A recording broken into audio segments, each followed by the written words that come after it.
I realize it's been over a week since this album has dropped, but I still must discuss it because my UK pop queen deserves that from me. Hi, hello. It is about a little over a week. Like it's the following Saturday since Jade's album has dropped. That's showbiz baby. I was gonna say that's what I call music. That's showbiz baby, and I have to discuss it track by track. I've been a huge supporter of Jade since the beginning, and I have to, you know, discuss her debut body of work, even if I'm a little bit late. Just a little backstory. At this point, she has debuted number 3 on the UK charts. Super proud of her. This is her, obviously, her debut album. Top 5 moment, top 3 moment. And she's super proud. We're super proud, and I'm super happy for them. Of course, I was like, who the heck beat her out? But Sabrina Carpenter and Ed Sheeran, more established artists. So can I be surprised? Not necessarily.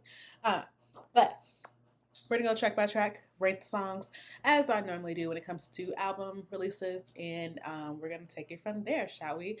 I will say that we're gonna skip over all the singles, which is the first half of the album, really, because we've discussed majority of them at length here. I think I don't think I did Fantasy, and I don't think I did Unconditional. Unconditional dropped right before, so I will discuss that one, but like not Fantasy. That moment has passed. So let's go ahead and start. Okay, I know I just said we're gonna start discussing singles, but I did want to just come in here and say like the album has 14 tracks. It's like 45-ish minutes of an album, right? I wish that the track order was different. I know I saw somewhere where she was like, the label told her to put all the singles first and then do the other songs. I'm not entirely sure why they gave her that advice because I don't think I've really ever seen anyone do that. If y'all seen someone do that, let me know. But I don't think I've seen anyone do that particular strategy. And to me, it just didn't like work in my opinion. It's not even like it's not even in order of when the singles were released, right? So we got Angel of My Dreams, A Girl, FUN, FUFN, Plastic Box, Midnight Cowboy, Fantasy, and then Unconditional, which is a single that she released right for the album. I just feel like the order could have been so much better in that particular sense, where I would have personally started the album with Midnight Cowboy or It Girl. Actually, probably Midnight Cowboy because it starts with ladies and gentlemen, boys and girls, put your hands together for Miss J, stuff like that. So it would have been a better album opener in my opinion. Um, but we can't go back and change that. On top of that, I would probably put either Angel of My Dreams or It Girl as the final song, because Angel of My Dreams started everything, and I think that song encompasses the entire album. Whereas It Girl is just like she's done everything she needs to do, and now I'm starting to tell you that I'm the It Girl and I'm here to stay. It would have gave that particular message. In fact, I actually think I would put It Girls last. But nothing we do about that now.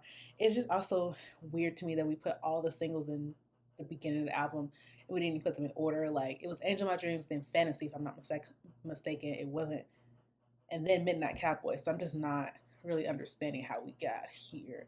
That is my only not my only critique, but like that's something that truly bothers me. Like whose idea was that? Let me talk to him. The album is out, so the track list is neither here nor there. So let's go ahead and continue where things left off. So we're now at track 7, which is Unconditional, which was released either day of the album or like right before the album.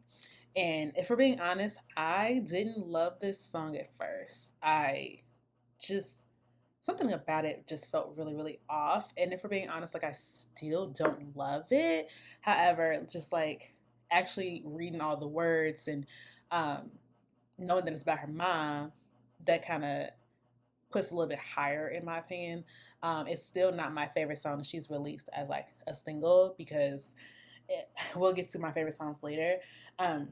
But the story behind it is quite beautiful. And actually, when you do listen to the words, it's quite sad. It's really heartbreaking. And I don't know if it's even more so like a heartbreaking song sounding like that. It just feels weird to me. But it is what it is. But I really love that real personal song that she gave us because, like, Angel of My Dreams was her beef with the industry. And I think that probably the only other song I can think of off the top of my head that's like real personal. So I'm thankful that she gave us that type of insight into her life, but it's about a 7 for me, for being honest. Self Saboteur. is genius. It is my favorite song on this album that's not a single. She sounds absolutely amazing, absolutely enticing. The words, the lyrics, the melody, everything comes together so perfectly. I would have I would kill to hear this song live. I just know it's gonna like transcend me. This song is about self sabotage, basically sabotaging your relationships with sabotage your relationship and expressing some vulnerability, um, desire for like intimacy and things like that. I think that saboteur is also a deeply personal song, and I don't know who it's necessarily about, but I do know that like it gives a very vulnerable side. And I love how you just almost transcend at the end when she's like, hang on, hang on.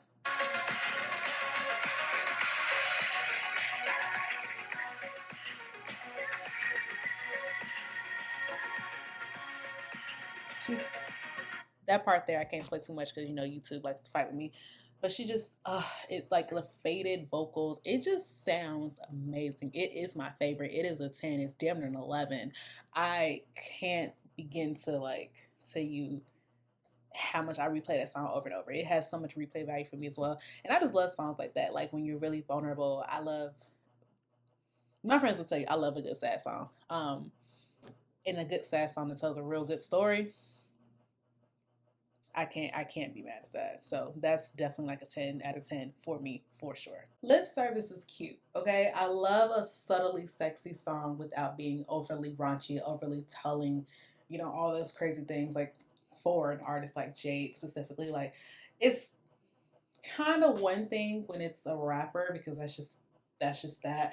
But like in a poppy R&B kind of realm of it, I love the subtlety of it. Like you have to really interpret the word. Kind of like Juno a little bit, Sabrina Carpenter. Like it's not overly raunchy, but it's a raunchy song, and especially because she revealed what the song is about. I'm not gonna say it on this page. If you look it up, you already gonna know that it's some overly sexual. I mean, I guess it's not even overly sexual. There's a song that she cut apparently that was overly sexual, and it was like, but I know she had a time writing this song. It's cute. You probably don't think too much you don't probably think that she would be able to write a song like this, but you also forget that they had that song "All Day I Dream About with You." Oh yeah, those girls get down. Okay, let's that one's an acronym. Write them letters out yourself. I'm not gonna do it right now. But yeah, if you think that, just Jade. First of all, she's in her 30s. Secondly, they did that back in their 20s. Okay, that was Get Weird if I'm not mistaken. So what was that second album? Yeah, yeah. They got the subtlety down pat. I think it's fun. I love that. Like you could sing the song and not feel dirty, and it's just I just want your lip service. Ooh, yeah, it's just like a little two-steppy. It's cute. I like the song. I would definitely give like maybe a 9, just for the simple fact that like it's got a real good replay value. So I think without the replay value, maybe like an 8, but the replay value sucks you in. And so, yeah, I would give that like a 9. Unfortunately, I don't love Headache. Now, I think I would like it better if the chorus just sounded like not as funky. Like it just doesn't even feel like a Jade song, but it actually feels like a Jade song because she's so out there. It, I, I can't put my finger on what it is. I um I like the da da da da da dun dun dun dun dun dun dun, like that kind of cold. But yeah, like I think when we get into the chorus, it falls flat for me. The lyrics, like I said, she's very lyrical. I love how she writes. I love what the songs are about. Like this one, I believe is like a relationship type of song as well, and complexities of that, and your personal things that you go through, and it's very it can cause a headache, and it's very poppy. It's very something I think like an early Gaga type of feel. I can't get with her. She's the one song on this entire album that I'm just like I don't need to hear it again. Like, I'll listen to it, and if I'm doing the whole album, but like I could probably skip it every now and then. It's just, I don't know. Maybe it's me. I don't know, but I do just feel like it could have been left off the album. I hate to put it like that. I'm probably gonna like a 6 because it's not bad. It's just there is something missing, I think, in it, and I can't quite put my finger on it even a week later. But it just don't do it for me. I ain't gonna say it causes a headache, but a headache is just not her. It's not her. Natural at Disaster, I think, is one of the standouts on the album as well. I would probably give that one a 10 as well. It's very stripped back, it's very vulnerable, and I think that when she probably wrote this one, and she kind of wrote it in a space where like probably a lot of revisions was needed. This one is just about a person who is really good at chaos and makes it and kind of just like enjoys it, kind of thrives off it, in my opinion. There's a lot of speculation that it's about Jessie, and um, I never watched the videos that she did that like kind of breaks out all the songs, but I'm sure if it was about Jessie, she would have said that, and I would have seen it on my Twitter timeline. So I guess it's not confirmed, or maybe she did. Did she deny it? I don't know.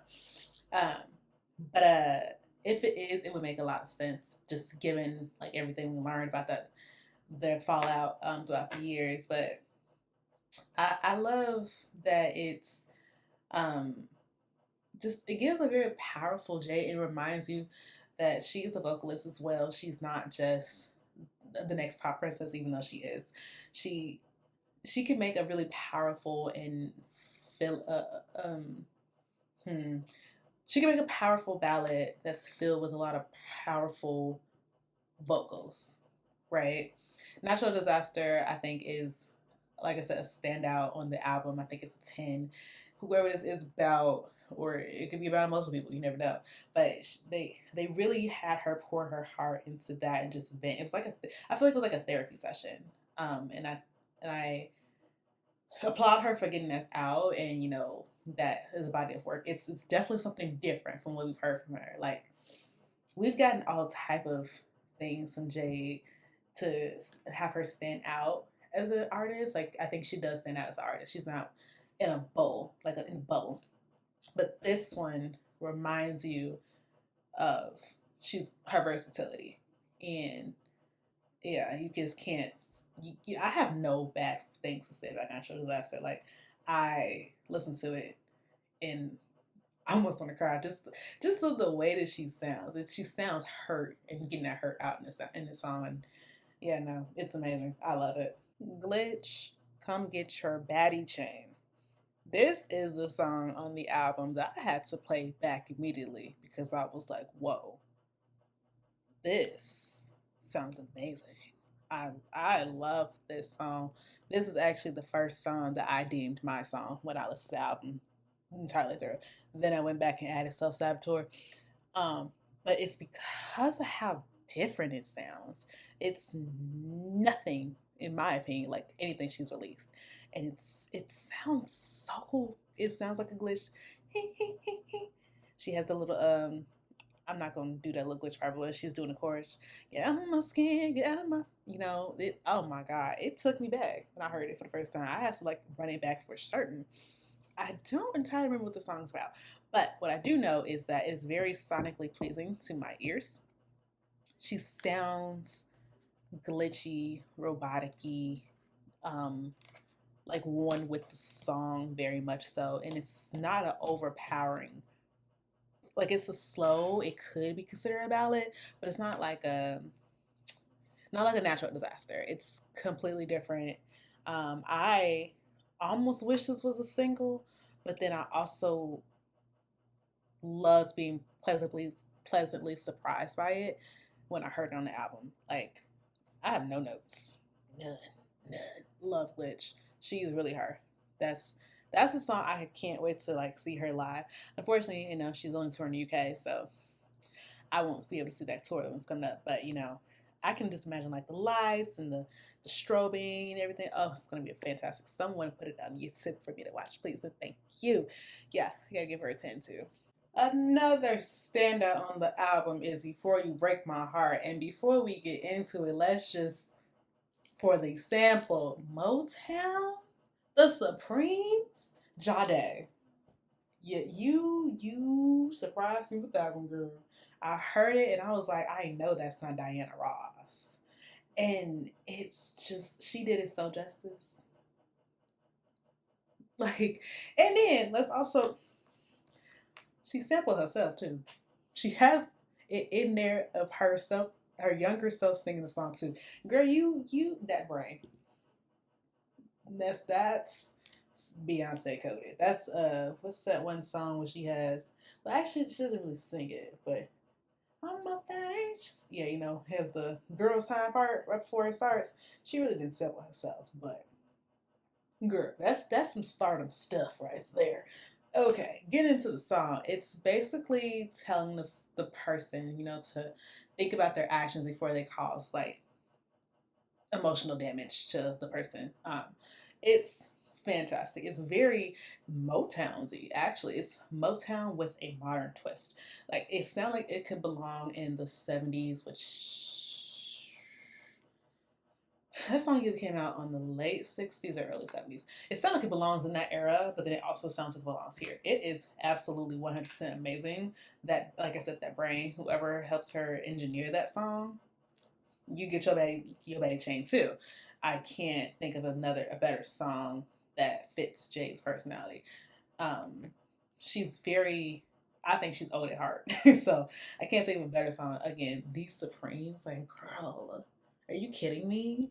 I love that song. I actually like when I was telling my friends like my top three songs that weren't singles before. I didn't even have the song in there, but like listen to it again and again and again. I'm like, actually, you belong in the top five, honey. I don't know where in the top five, but you belong there, sis. She did her big one with that 10 because it's a 10. Silent Disco kind of defined herself a little bit as an artist. To have such a slow build up and then give us such a whirlwind in that song. I think I saw a lot of people saying it was like a defining song for her career, similar to Angel of My Dreams, and I think I kind of agree. It's the arrangement of it, the vocals, the everything of it. It's just when you hear it, it's like, yep, that girl's that girl. It really does feel like a pivotal moment in her career, and I love it. Um, Thinking of the lyrics, it kind of feels like it's Secret Love Child's like cousin, like a it could be like a queer anthem if you like listen to the words the way it is. Um, and that doesn't surprise me one bit because she's a queer ally. But that's kind of how I think of the songs and kind of how it's arranged. It definitely could be thought of as that. My only qualm is something that I guess she really had no control over. I don't think that it should have been the last song on the album. Like I said, I would have much rather preferred it had been It Girl or Angel of My Dreams as the final song on the album, but here we are, the tracklist is the tracklist. So I bumped the stupid web camera and it cut out, but I guess I was done talking there anyway. Besides the point, that is That Showbiz Baby by Miss Jade Thirlwell.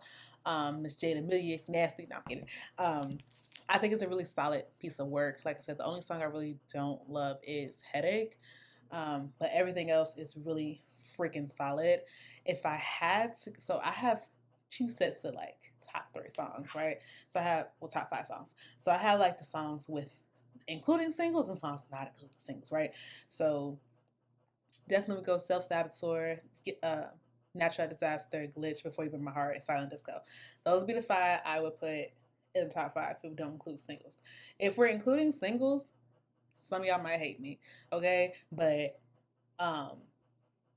FUFN, okay, and Plastic Box gotta be in there, okay? I'm not budging at all. So then I would put Self Sabotage, probably Glitch, and it's a toss up between Natural Disaster and Before You Break My Heart. That's a hard one. I would based off iconicness alone, I probably have to put Before You Break My Heart. But yeah, I'm not budging on, especially Plastic Box. Can I have your heart in the plastic box? That one knocks. Let me see. For a long time, my favorite was Midnight Cowboy. Yeah, it knocked Midnight Cowboy off after FUFN, and then Plastic Box. Yeah, yeah. I love Angel in My Dreams. Do not get me wrong; she's iconic in her own rights. However, that my top five right there. Yep. Do not start. Um, but yeah, I'm super proud of my girl. She is going on tour in the UK, so if you in the UK, make sure you go support her. I just want to say, like, as someone who's been a mixer since the beginning, since Wings, and then went back, Cannonball, all X Factor, this has just been like a really beautiful moment watching all of my girls just do the damn thing, be inspirational to me. I'm really, really excited to see, so it's the Perry's album, it's coming out. She did a new song, Cute Something, can't remember right now. And I'm not gonna do a review on that one just for the simple fact that, like, YouTube has really been like on that with me when it comes to copyright. So having stuff like this where I don't have music and it's just me talking is just so much easier. So I will do an album review on Perry's self-titled debut album when it comes out. Well, not when it comes out, but maybe a couple days after it comes out. I'm gonna really like sit down hopefully for that one and not be a week late. But yeah, I'm super excited. And then I don't know when my girl, sorry, I don't know when my girl Leanne is coming back, but been a minute. And then Burning Up, I think is the other single. Make sure y'all go run those up because she's an independent artist and she needs that support from her fans. Yeah, Burning Up. And yeah, oh, also, oh yeah, I didn't even do If He Wanted to, He Would. Okay, well, we'll discuss that in my Perry video whenever that comes out. So, as always, appreciate you guys for watching, and I will see y'all in my next video. Bye bye.